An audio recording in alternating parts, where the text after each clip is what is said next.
Assalamualaikum warahmatullahi wabarakatuh. Perkenalkan, nama saya Akila Aulia Rahma dengan NIM 2205110206. Di sini saya ingin mempresentasikan hasil analisis dalam mata kuliah Hak Kekayaan Intelektual kelas 4G. Di sini saya menganalisis mengenai hak merek, kasus plagiasi merek antara Emis Glow dan PS Glow. Kasus persengketaan merek dagang antara Emis Glow dan PS Glow dimulai dengan keingintahuan Putra Siregar terhadap usaha Emis Glow milik Sandi Purnamasari. Putra Siregar dan istrinya kemudian mendirikan merek dagang PS Glow yang memiliki nama yang hampir sama dengan Emis Glow dan produk yang mirip. Hal ini memicu dugaan plagiasi dari PS Glow terhadap Emis Glow. Emis Glow didirikan pada tahun 2013 dan terdaftar di Direktorat Hak Kekayaan Atas Intelektual pada tahun yang sama.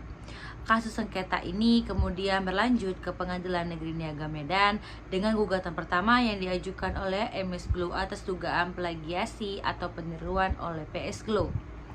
Kasus ini tidak berhenti di Pengadilan Negeri Medan saja. Putra Siregar mengajukan gugatan balik terhadap Sandi Purnamasari di Pengadilan Negeri Niaga Surabaya.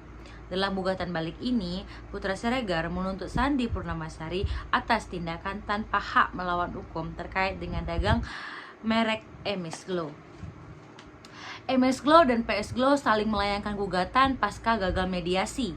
Pengadilan Niaga Medan nyatakan bahwa Emis Glow adalah pemilik satu-satunya pendaftar dan pengguna pertama merek dagang Emis Glow for Cantik Skincare plus logo dan merek Emis Glow for Men. Pengadilan Negeri Niaga Medan juga memutuskan untuk membatalkan pendaftaran merek Pestro Glow dan Pestro Glow Men serta mewajibkan tergugat membayar biaya perkara sebesar 4.126. Sementara itu, Putra Siregar melalui kuasa hukumnya menggugat 6 pihak terkait Emis Glow di Pengadilan Negeri Surabaya. Kasus ini ditutup dengan sebuah surat yang ditujukan kepada Septia Siregar selaku istri Putra Siregar untuk memilih jalur damai. Melalui surat itu pula Putra Siregar istrinya untuk menutup seluruh gerai Pestro Glow Indonesia dan membagi seluruh produk yang ada kepada masyarakat sekitar secara gratis.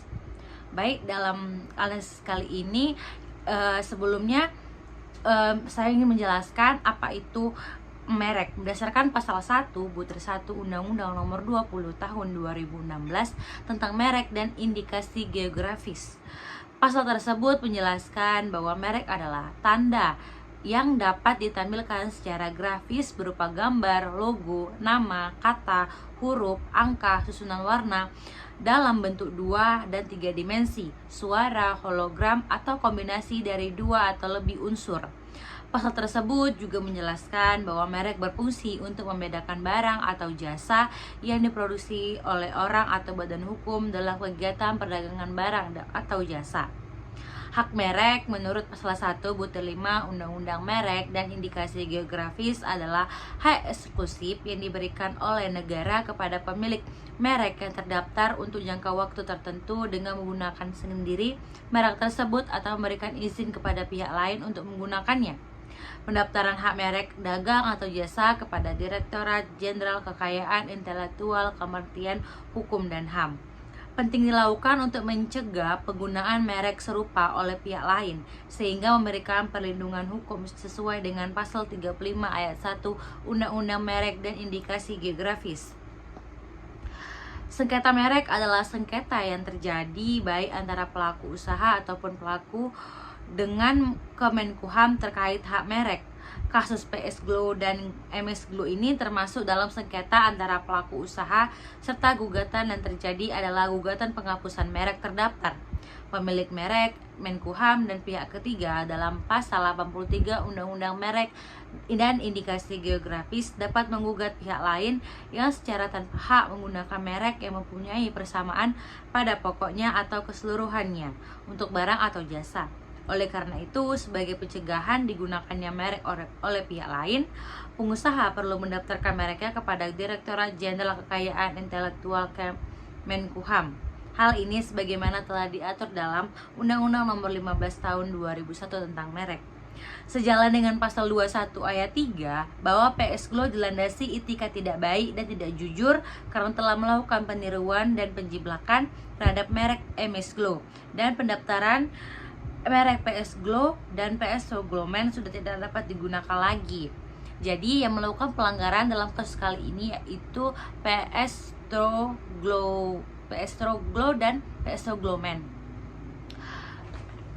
Mungkin sekian yang bisa saya sampaikan dalam analisis kali ini. Lebih dan kurang saya mohon maaf.